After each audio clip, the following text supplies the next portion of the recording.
오늘 설교의 제목은 도무지 이해할 수 없는 혁명 계획이라는 제목으로 말씀을 나누겠습니다.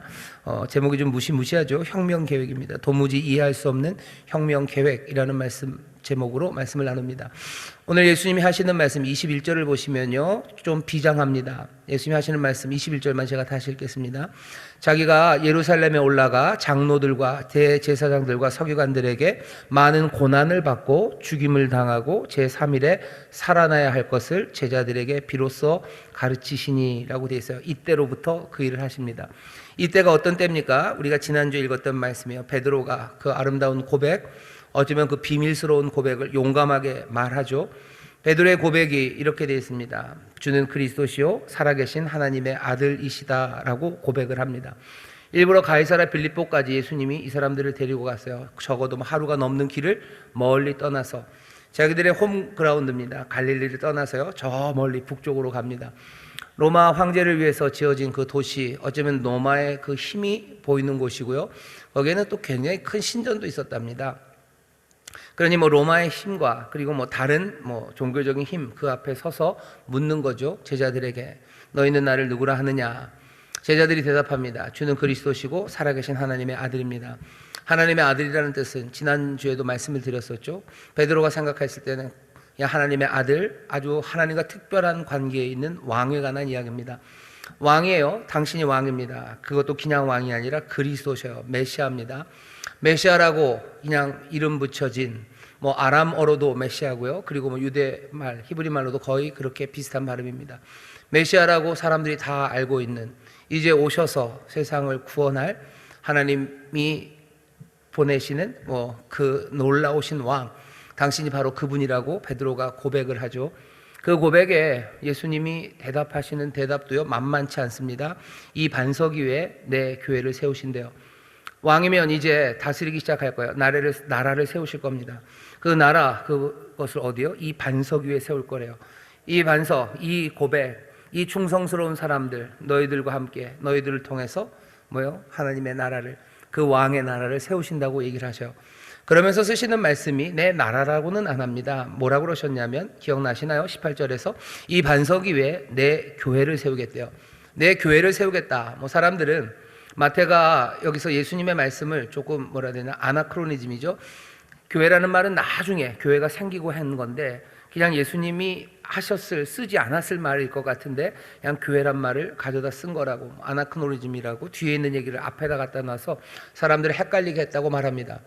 하지만 마태가 뭔가를 오해하고 그냥 부주의하게 나중에 있어야 될 말을 가져다 놓은 것은 아닙니다. 마태가 가져다 놓을 때 아주 정확하게 가져다 놨어요. 왕이십니다. 하나님의 아들입니다. 그리스도입니다. 라는 그런 정치적인 아주 비밀스러운 고백 앞에 예수님이 교회라고 얘기를 하셨어요. 마태가 그렇게 갖다 써놓습니다. 여기 교회라고 쓴 말은 헬라어로요, 에클레시아입니다. 많이 들어보셨죠? 에클레시아요. 그러면 에크가 어디로부터 밖으로입니다. 이승철 노래 아니에요. 밖으로 그거 아니고요, 그냥 밖으로입니다. 안 웃으시네요. 그 다음에 에클레시아 그러면은 클레오예요. 칼레오, 부르다입니다. 그래서 에클레시아의 그냥 어원적인 뜻은요, 밖으로 불러내는 거예요. 많이들 들어보셨죠? 교회는 그래서 부름을 받은 사람, 뭔가를 불러낼 때는 그래서 목적이 있죠. 목적을 가지고 불러낸 사람들, 그 사람들이 교회다. 아니면 옛 삶에서 불러낸 사람들, 죄에서 생명으로 불러낸 사람들, 교회를 그렇게 이해합니다. 어원적으로 에클레시아, 교회를 그런 그림으로 그리는 게 그렇게 나쁘지는 않아요. 하지만 여기 이 맥락에서, 우리가 지난주에 읽은 이 맥락에서 에클레시아는 그냥 밖으로 불러낸 사람, 그에게는 조금 좀 약합니다. 주는 그리스도시고 하나님의 아들이셔요. 아주 특별한 왕이시죠. 이제 내가 뭔가를 세울 겁니다. 뭘 세울 거예요? 밖으로 사람들을 불러내겠다. 뭔가 말은 되지만 뭐가 조금 부족합니다. 에클레시아가 어원적으로는 밖으로 불러냈다는 뜻이지만, 이 에클레시아라는 말이 어떻게 쓰였는지를 보면요, 의미는 좀 더 명확해집니다. 에클레시아라는 말을 적어도 마태복음, 이런 신약 성경이 쓰여질 때 쓰는 그 헬라어 안에는 에클레시아라는 말이 그렇게 많이 나오지 않아요. 그러니까 잘 쓰지 않는 말입니다. 예수님 당시에 쓰는 이 헬라어를요, 코이네라고 그래요. 코이네이 그릭이라고. 코이네는 무슨 뜻이냐면 공통의 이런 뜻입니다. 알렉산더가 어마어마한 일을 했어요. 사실은 그릭이라는 게 거기 어디죠? 아테네, 스파르타 그런 그리스 그쪽에서 쓰던 말이죠. 그런데 그때만 해도 문명의 꽃이 피어서요. 굉장히 그 헬라어, 그릭이 아주 유용한, 그래서 아주 철학적인 용어였지만 알렉산더가 제국을 만들면서요, 그냥 어마어마한 땅덩어리를 만들죠. 그리고 그 전체 땅덩어리가 이젠 다 알렉산더가 쓰는 말을 써야 됩니다. 알렉산더가 쓰는 말은 헬라어예요. 그릭이죠. 그릭을 쓰는데 알렉산더 전에, 그러니까 알렉산더 선생 중에는 아리스토텔레스도 있었고요. 아리스토텔레스 외에는 플라톤, 소크라테스 이런 사람들이 쓰던 그릭입니다. 그 그릭으로는 너무 어려워요. 왜냐하면 평생을 그 그릭을 배운 사람은 그 헬라어를 쓰겠지만 이제 제국을 크게 만들고 이제 막 헬라어를 배우는 사람들에게 아주 너무 고상하고 아주 정교한 헬라어를 가르친다는 건 사실은 꽤나 어렵습니다.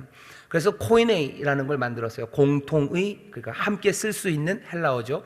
그러니까 조금 편해요. 조금 편하고 문법적으로 너무 복잡하지 않은 코이네이 헬라어라는 것을 만들어서요, 그냥 알렉산더가 그 전체 제국에다가 그걸 다 뿌렸어요. 그래서 그게 헬레니즘이라는 겁니다. 헬레니즘이 갖고 있는 여러 가지 문화적인 형태도 있지만 그 밑바탕에는 코이네이 그릭이라는 그냥 그 말이 그냥 온 땅에 퍼진 거예요.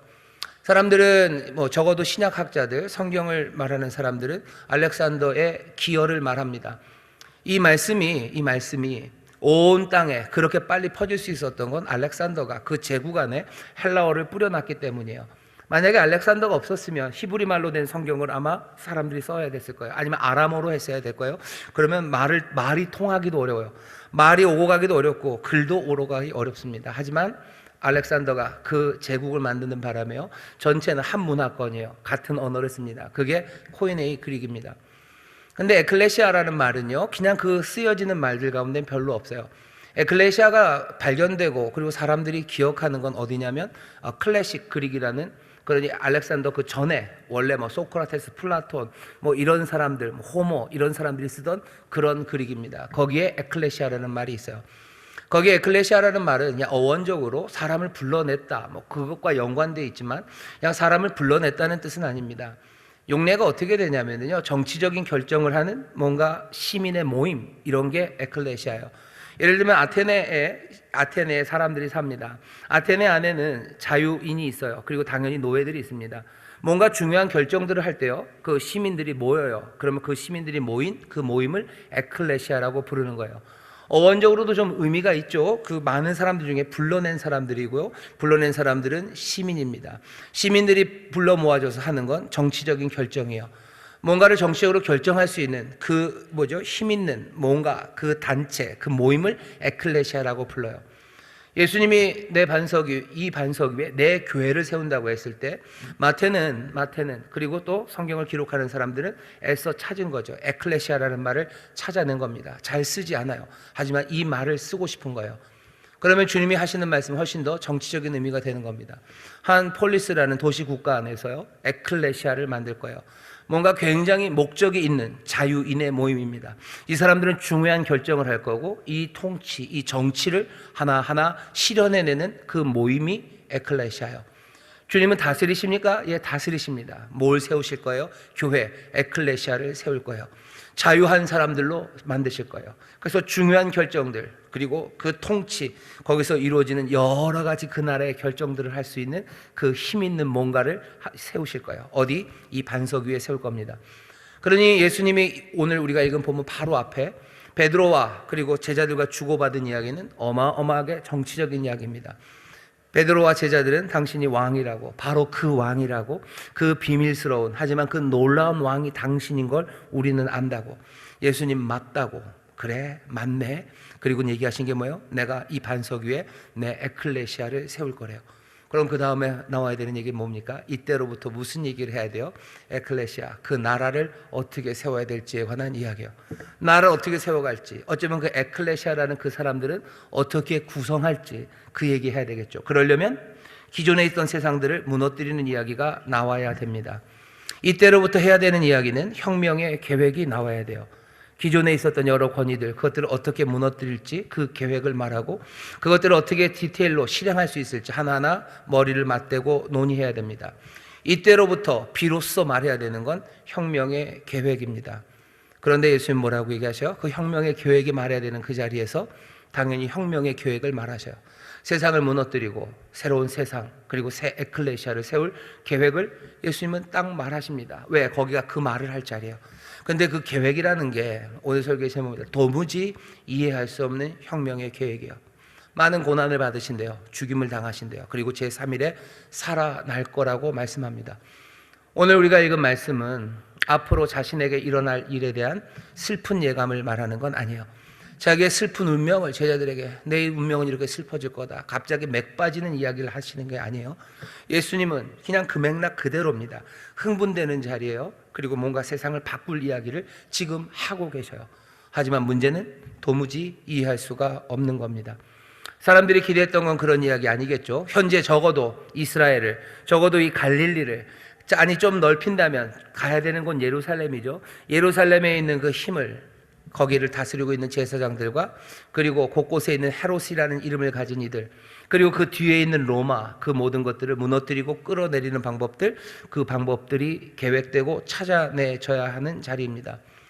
사람들이 기대했던 건 뭔가 무력의 방법이죠. 군사를 만들 방법을 얘기하면 돼요.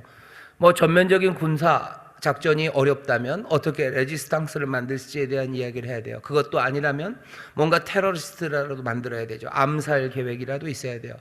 뭔가 내란을 선동할 계획들, 그 일들이 있어야 됩니다.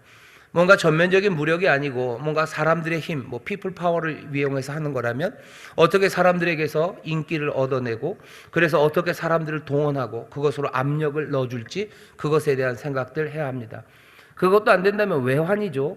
밖으로부터 뭔가 힘을 끌어들이기 시작하는 거죠. 외세를 끌어들이기 위해서. 로마와 안 되니 어디 저기 나미비아로 어떻게 가든지, 아니면 좀 더 멀리 저기 있는 뭐 옛 페르시아를 어떻게 하고 뭘 어떻게 해서 여기 적어도 이 예루살렘을 점령할 그런 이야기들을 해야 되는 겁니다.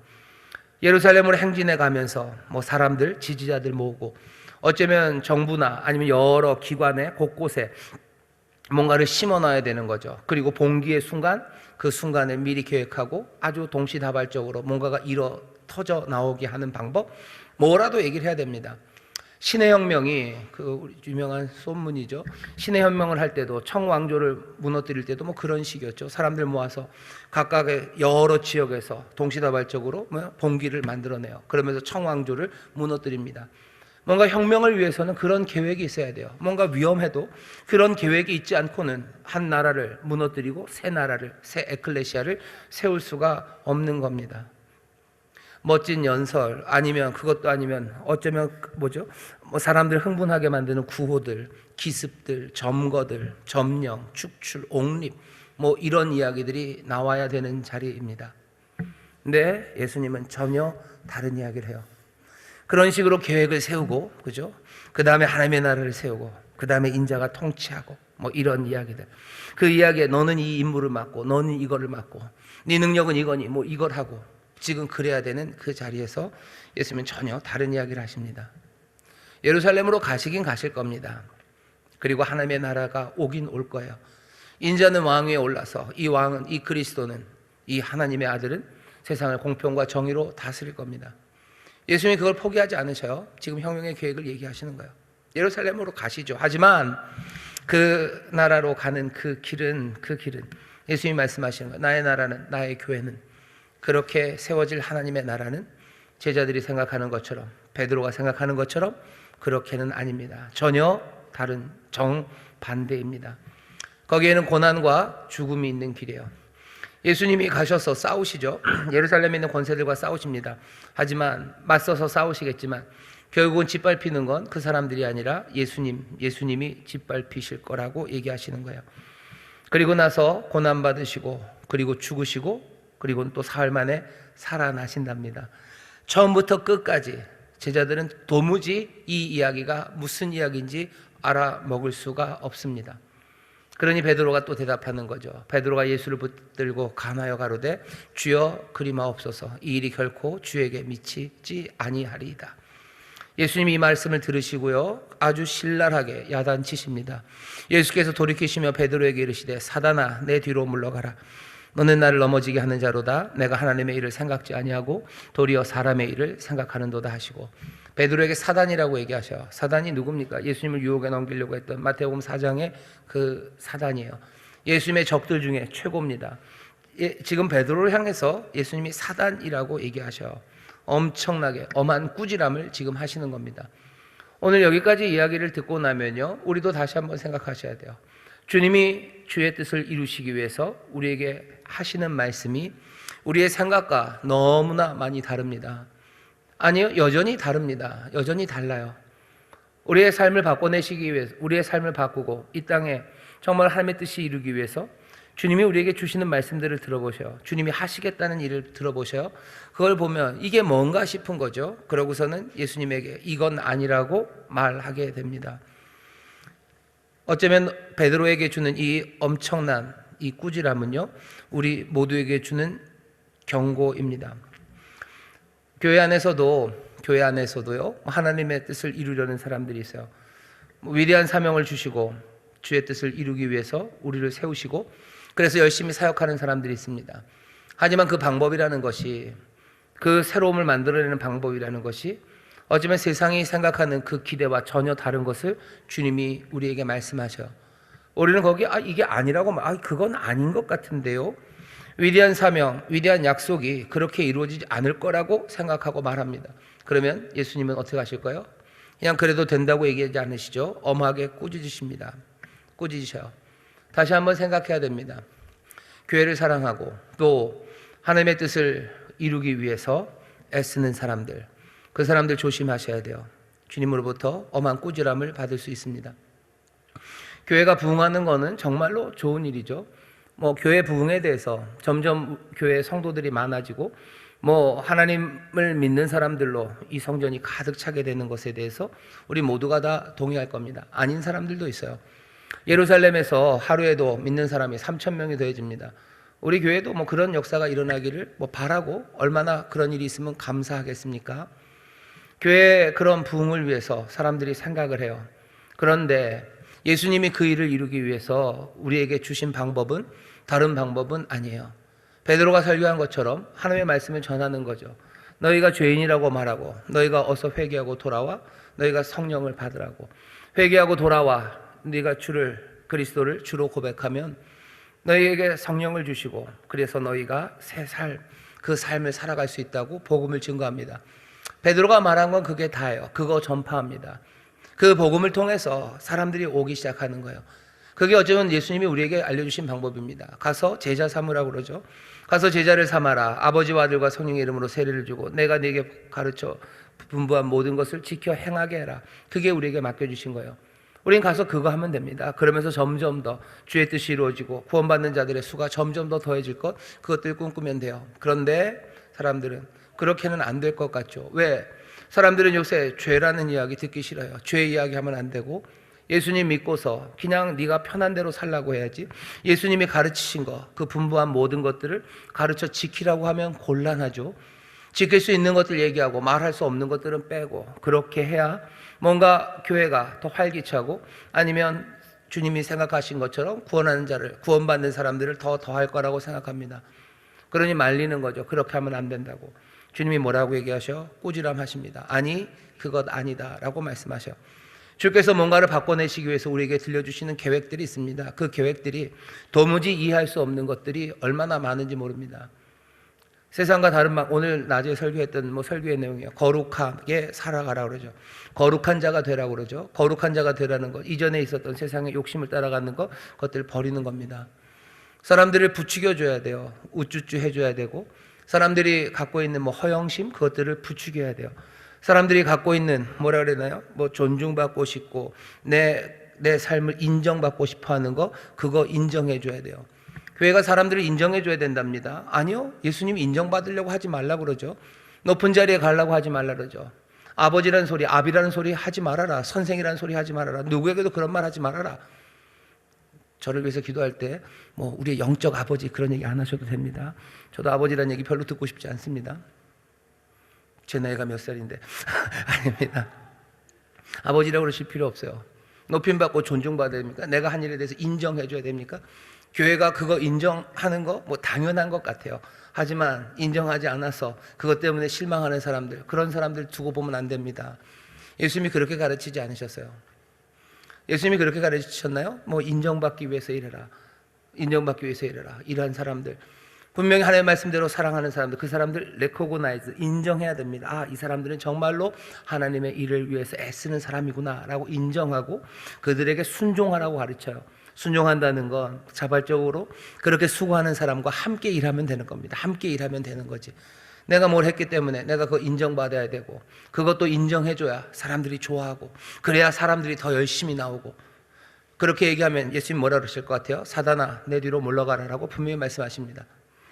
예수님의 계획이 있으세요. 우리의 생각과 너무 다릅니다. 하지만 그 길이 참된 길이고, 또 그 길이 온전히 아버지의 뜻을 이루는 길임을 우리는 분명히 알아요. 왜? 이 말씀을 하시니까 예수님이기 때문에 그래요. 세상에 좋은 가르침이 많습니다. 사람들이 좋아하는 가르침이 많아요. 하지만 그것들은 다 왔다 갔다 해요. 하지만 여기 우리에게 주시는 이 말씀은요, 예수 그리스도가 하시는 말씀이에요.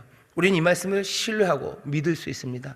이것이 진리고 참이고 생명인 것을 우리는 분명히 알아요. 이게 얼마나 복된 선물인지 모릅니다. 정말로 참된 것 하나, 흔들리지 않는 진리가 우리 가운데 있다는 게 우리의 삶을 얼마나 편안하게 해주는지 몰라요. 우리의 삶을 얼마나 안정적으로 만들어주는지 모릅니다. 이해하기 어렵고, 우리가 그것을 다 헤아리기도 어렵고 받아들이기도 어렵지만, 뭔가 그 기준이 정말로 참된 것을 우리의 손에 들려줬다는 건, 그건 얼마나 복됩니까? 신명기에서도 모세가 그래요. 이스라엘, 너희들은 복되다고. 너희같이 복 있는 민족이 어딨냐고. 그 하나님 생명의 말씀을, 그 말씀을 너희처럼 받은 이들이 어딨냐고. 그 생명의 말씀을 손에 받아드는 것, 그것이 얼마나 복된 일이냐고 모세가 얘기합니다. 우리에게 말씀이 오셨다는 것, 우리에게 정말로 왕이요 그리스도시요 하나님의 아들이시니가 우리에게 말씀을 주셨다는 것, 그건 얼마나 우리의 삶을 편안하게 해주는지 몰라요. 힘들지만 편안합니다. 우린 그 길 따라가면 돼요. 방황할 일 없습니다. 이해 안 되고, 여기 있는 말씀 도무지 이해할 수 없는 그 메시지여도 하나님의 나라, 나의 교회를 이 반석 위에 세우신다고 하시며 이렇게 하시겠다는 말씀이 들려진다면 우리는 안심할 수 있어요. 주님이 말씀하시면 된 거예요. 그것에 내가 동의하기가 쉽고 아니면 내가 이해하기가 쉽고 아니고, 그건 그 나중 이야기입니다. 주님 말씀하시면 그것으로 나는 안심이 됩니다. 주님이 우리의 손에 뭔가를 들려주시면 그러면 안심이 돼요. 이해하기가 어렵고 이 길 찾아갈 수 있을까 싶지만 이젠 더 이상 나에게 방황은 없는 거죠.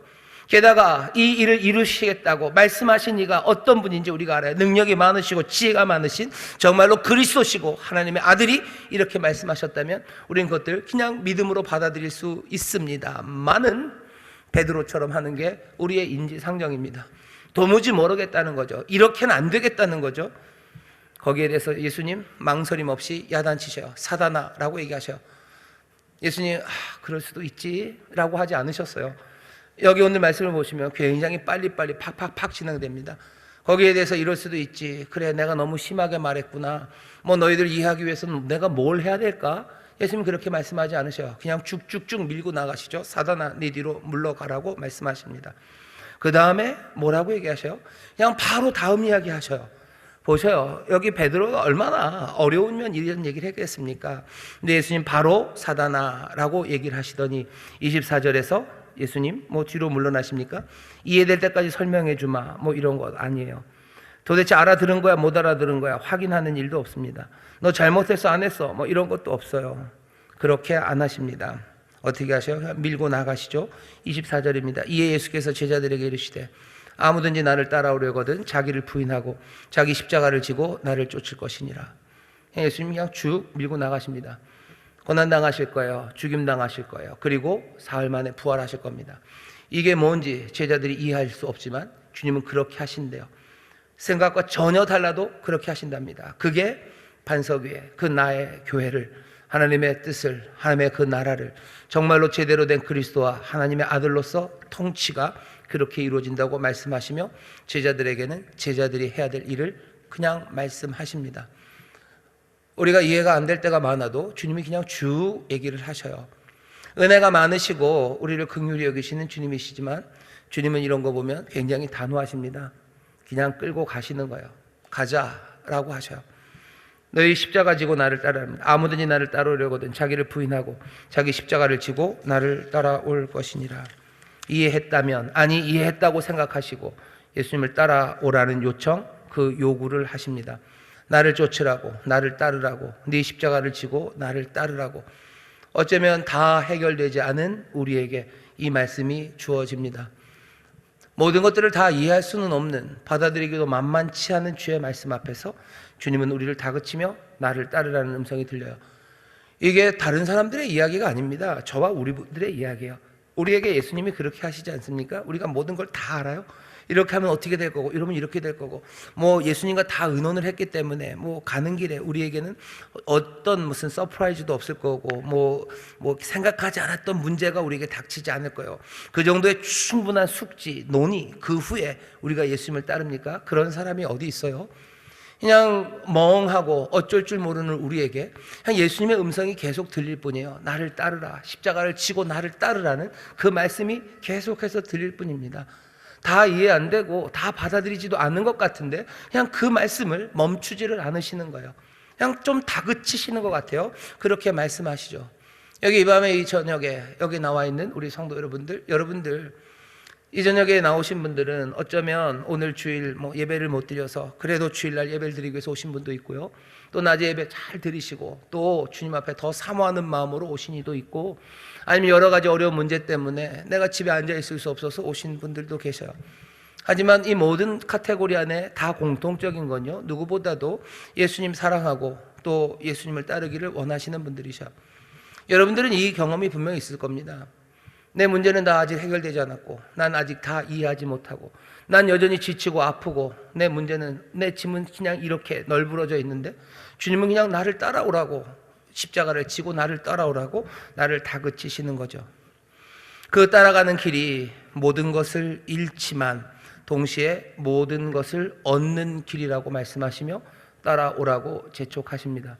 25절, 누구든지 제 목숨을 구하고자 하면 잃을 것이요 누구든지 나를 위하여 제 목숨을 잃으면 찾으리라. 만일 사람이 온 천하를 얻고도 제 목숨을 잃으면 무엇이 유익하려?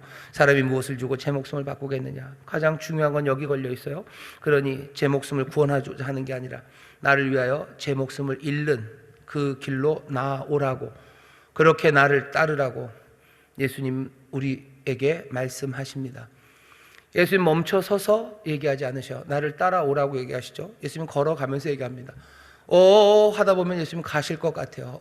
하다 보면 놓칠 것 같아요. 예수님 멈추지 않으셔요. 앞으로 가십니다. 가시며 나를 따라오라고 하셔요. 오늘 이 밤에 오늘 함께 나와 예배하시는 여러분들, 여기 예수님의 도무지 이해할 수 없는 세상을 바꾸시는 계획들, 그 계획들을 우리에게 들려주실 겁니다. 그 계획들을 들려주시며 또 우리를 따라오라고 말씀하셔요. 그 말씀 앞에 어떻게 해야 됩니까? 너무 염려하지는 마셔요. 왜? 그렇게 따라오는 이들에게 주께서 분명한 약속을 주십니다. 뭐라고 그러시죠? 27절입니다. 인자가 아버지의 영광으로 그 천사들과 함께 오리니 그때 각 사람의 행한 대로 갚으리라. 인자가 하나님의 영광으로 올 겁니다. 그때 각 사람의 행한 대로 갚을 거예요. 그러면서 뭐라고 얘기하셔요? 진실로 너희에게 이르노니 여기 섰는 사람 중에 죽기 전에 인자가 그 왕권을 가지고 오는 것을 볼 자들도 있답니다. 이게 묘하죠. 그럼 인자가 왕권을 가지고 오는 때는 언제입니까? 어쩌면 새하늘과 새 땅이 이루어지는 예수님의 그 재림의 시간입니까? 여기 있는 이 말씀을 그렇게 이해하면 뭐가 조금 더 혼란해집니다. 왜냐하면 그렇게 이해하면 28절이 조금 허무맹랑해져요. 예수님의 재림, 예수님 아직 재림 안 하셨죠? 우리 재림했는데 괜히 기다리는 겁니까? 그건 아니죠. 예수님 아직 재림 안 하셨어요. 그러면서 이게 만약에 예수님이 하시는 말씀이 재림의 시간이라면 여기 섰는 자 중에 죽기 전에 인자가 그 왕권을 가지고 오는 것을 볼 사람들도 있답니다. 예수님 당시에 있었던 사람 중에 아직도 살아있는 사람이 있나요? 없습니다. 다 죽었습니다. 그러면은 아직 아무도 못 봤죠. 예수님의 재림은. 그러면 28절은 예수님이 그냥 잘못 말하신가요? 예수님의 실수인가요? 예수님께서도 그러기를 바라셨지만 생각보다는 너무 늦어져서 예수님의 말씀이 이루어지지 않았네. 예수님도 재림의 시간을 모릅니다. 그건 분명해요. 예수님이 직접 얘기하셨어요. 나도 모른다. 그건 내 아버지만 아신대요. 예수님도 모르셔요. 그러니까 재림의 때는 예수님도 모릅니다. 이 이야기를 하셨다는 건 예수님이 아시는 때에 관한 이야기예요. 아시는 때는 언제인데요? 그리고 언제 예수님이 왕권을 가지고 그 모든 권세를 가지고 오는 것을 사람들이 보았습니까? 멀지 않아요. 마태복음 28장에 보면 우리가 알고 있는 말씀이죠. 예수님이 직접 말씀하십니다. 28장 18절에 예수께서 나와 일러 가르사대 하늘과 땅의 모든 권세를 내게 주셨대요. 하늘과 땅의 모든 권세, 그 왕의 권세를 내게 주셨어요. 그러니 이제는 예수님께서 그 권세를 가지셨죠. 왕권을 가지고 오셨어요. 죽으시고 부활하시고 이제 그 모든 왕권을 가지고 오십니다. 죽기 전에 이것을 본 사람이 있습니까? 예, 정말로 행복하게도 예수님의 이 말씀을 오늘 읽은 16장의 이 말씀을 들은 꽤나 많은 사람들이 예수님께서 그 왕권을 가지고 오는 것을 보았습니다. 예수님이 죽으시고 부활하심으로 이제는 이 땅의 왕이 되셨어요. 베드로가 했던 설교가 그 설교입니다. 예루살렘에서 했던 설교가 그거예요. 너희가 예수를 죽였지만 하나님께서는 그를 그리스도가 되게 하셨어요. 그 죽인 그 예수를 하나님이 살리시고 그리스도가 되게 하셨어요. 왕이 되게 하셨어요. 왕권을 주셨어요. 그게 베드로가 했던 설교입니다. 여기 예수님 말씀하셔요. 예수님 그렇게 오십니다. 왕권을 가지고 오셔요. 그리고 어떻게요? 각 사람에게 행한 대로 갚을 겁니다. 약속한 대로요. 정말로 십자가를 지고 나를 따른 사람, 정말로 생명을 버리고 나를 따르는 사람들, 그 사람들에게는 모든 권세를 가지신 왕이 그 행한 대로 갚을 거예요. 뭘 준다고 하셨어요? 생명을 주신다고 하셨어요. 정말로 감당할 수 없을 만큼 넘치는 그 복된 생명을 주신다고 약속하신 왕이 그 약속을 우리에게 주시며 뭐라고 얘기하시는 거예요? 너희는 나를 따라오라고 말씀하십니다. 이 위대한 약속을 여러분들 붙잡으셔요. 여기 오늘 읽는 이 말씀을 이 자리에서 들었던 사람과 우리는 조금 다릅니다. 이 사람들은 예수님의 죽으심과 그리고 부활하심이 뭔지를 이제까지는 몰라요. 하지만 우리는 아닙니다. 그 의미가 뭔지를 알아요. 그리고 이 사람들에게는 그것이 미래의 일이었지만 우리에게는 이미 과거에 일어난 사건입니다. 그 얘기는 뭐죠? 예수님이 이미 부활하셔서 높임 받으신 세상의 모든 왕권을 가지신 정말로 그리스도 왕이 되셨음을 우리는 압니다. 우리가 알아요. 그러니 어떻게 살아요? 우리는 그 약속을 이 사람들보다 훨씬 더 분명하게 붙잡습니다. 왕이 다 갚으실 거예요. 왕을 위해서 목숨을 버리는 사람들 생명으로 갚아주실 겁니다.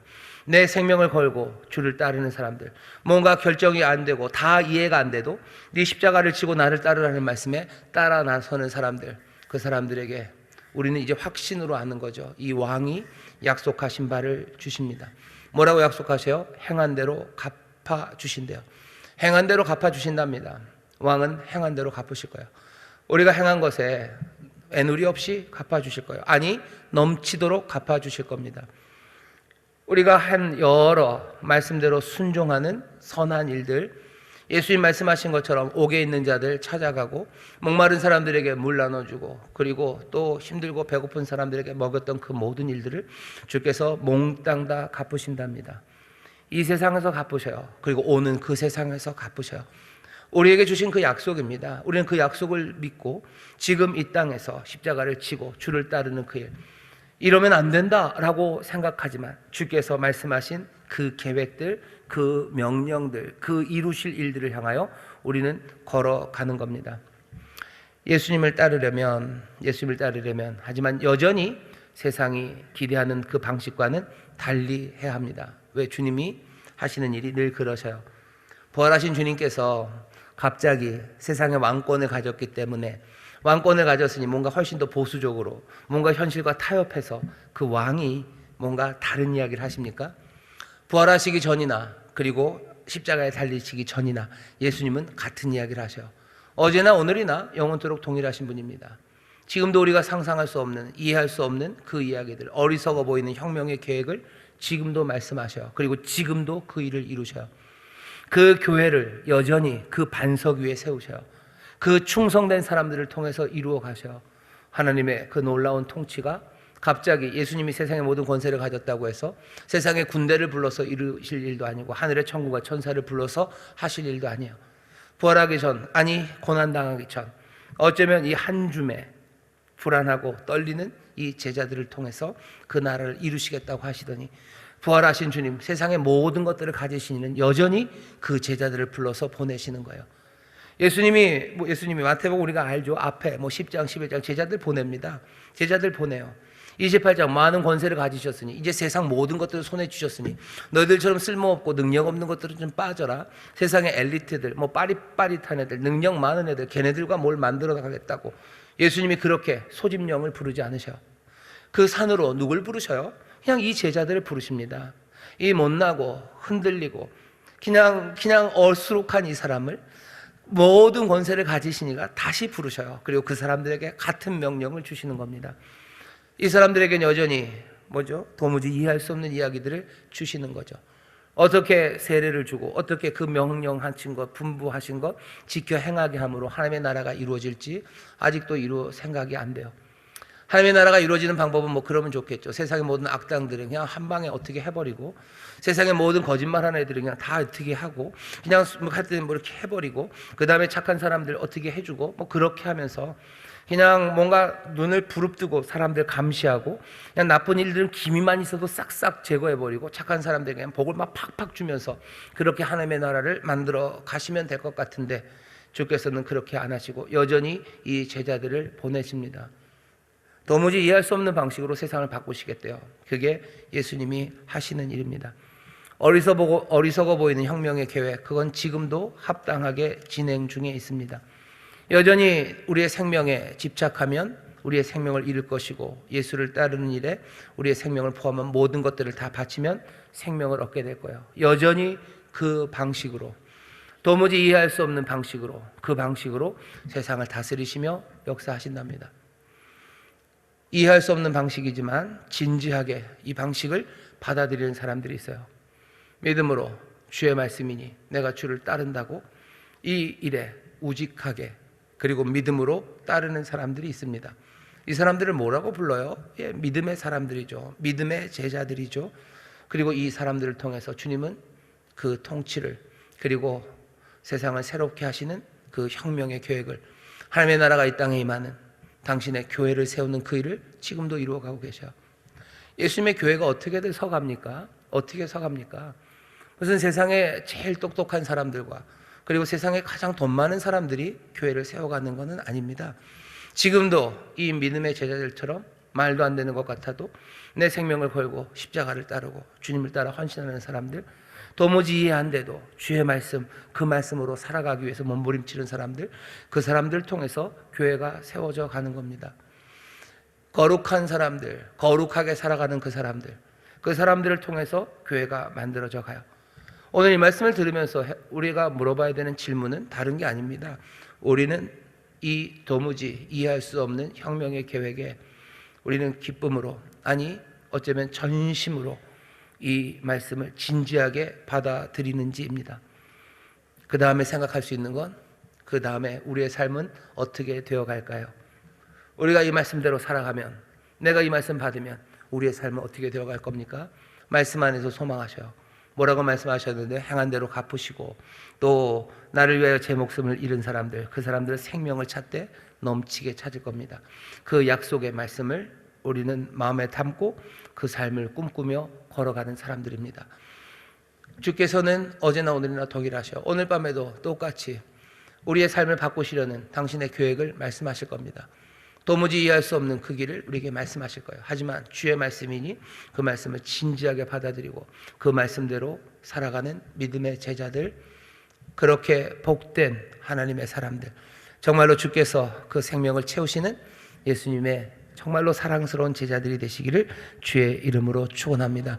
그 삶에 주님의 귀하고 놀라운 약속이 남김없이 넘치도록 이루어질 줄 믿습니다. 기도하겠습니다. 하나님, 우리가 주님의 말씀 앞에 섭니다. 주께서 행하시려는 일을 봅니다. 이제 세상의 왕이 되시고 세상의 모든 권세를 가지시고 다스리시는 주께서 여전히 우리에게 십자가를 지고 나를 따라오라고 말씀하십니다. 부족한 우리들을 불러 하나님의 뜻을 이루시겠답니다. 주님, 이 말씀을 정말로 진지하게 믿음으로 영접하고 받아들이는 자들, 하나님의 권세로 살아가기 시작합니다. 오늘 이 밤에 다시 한번 우리의 삶을 바꾸시려는 주의 음성들이, 또 주의 말씀이 들려지게 하시고, 네 십자가를 지고 나를 따르는 그 말씀에 주님 감사합니다. 주여 내가 주를 따릅니다 라는 믿음의 고백으로 따라 나서는 이들이 되게 하여 주옵시고, 다시 한번 우리에게 주시는 약속의 말씀이 우리의 삶에 어떻게 펼쳐질지 그 놀라운 꿈과 환상을 소망 가운데 볼 수 있도록 성령님 역사하여 주시옵소서. 오늘 이 시간 주의 말씀이 또 깨닫게 하심이, 성령이 우리 꿈꾸게 하시는 그 귀하신 선물이 우리 가운데 충만하게 임하는 줄 믿사오니, 주여 이곳에 있는 한 영혼도 남김없이 이 큰 은혜를, 이 복된 은혜를 함께 누릴 수 있도록 역사하여 주옵소서. 감사드리며 예수님 이름으로 기도하옵나이다. 아멘.